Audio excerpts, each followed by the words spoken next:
Hello and welcome to this edition of Mocs News. I'm Jillian Henson. And I'm Trace Whittam. So Trace, did you have a good weekend? Yeah, but unfortunately it's over and I got a paper to write. What about yourself? I studied. I have a big test coming up tomorrow, so I studied most of the weekend. So. Well, on that note, I guess let's take a look at campus news. The Department of Theater and Speech is about to kick off its 2007-2008 season with 6 one-act plays.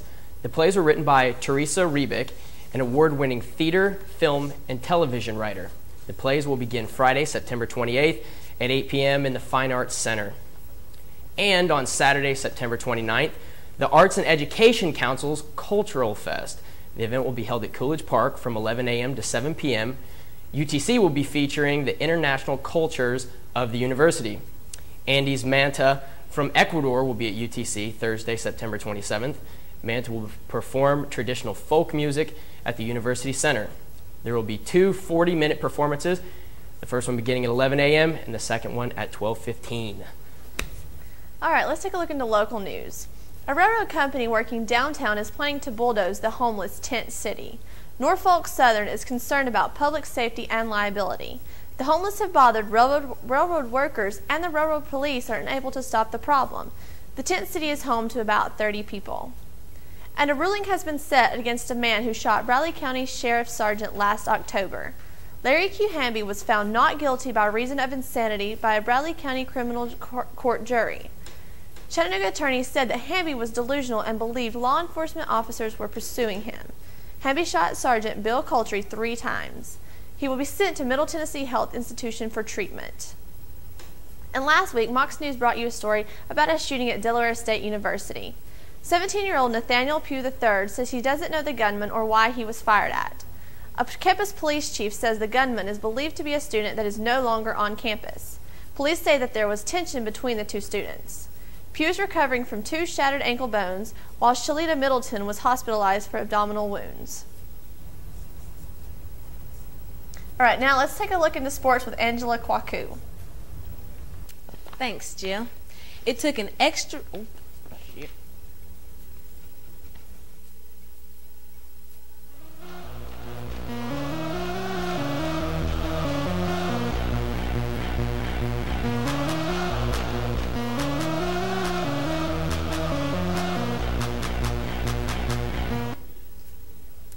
It took an extra period Saturday, but the football team won at Georgia Southern for the first time ever to beat Georgia Southern twice in a row. They defeated the Eagles 45-38 in overtime. On the Mocs' second play from the scrimmage line in overtime, receiver Thomas Hinton caught a 25-yard touchdown pass from quarterback Antonio Miller. The extra point made it 45-38. The Mocs are now 1-2 overall, but they are 1-0 in the SoCon.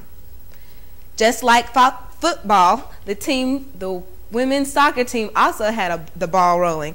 Only thing is, it was only in the wrong direction. Asheville put up 5 second-half goals en route to a 6-1 win over the Lady Mocs Sunday afternoon at Greenwood Field. The Bulldogs led 1-0 at halftime thanks to a goal from Robin Boucher in the 15th minute. In the second half, UNC Asheville scored 3 goals in a span of 10 minutes. That hurt the Lady Mocs' chances of coming back. The Lady Mocs are 0-5 with a 1 tie.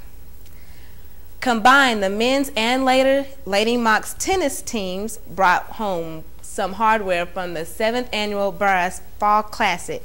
Men's tennis player Bedar Boudelhala and women's player Bonnie Adams both claimed singles titles.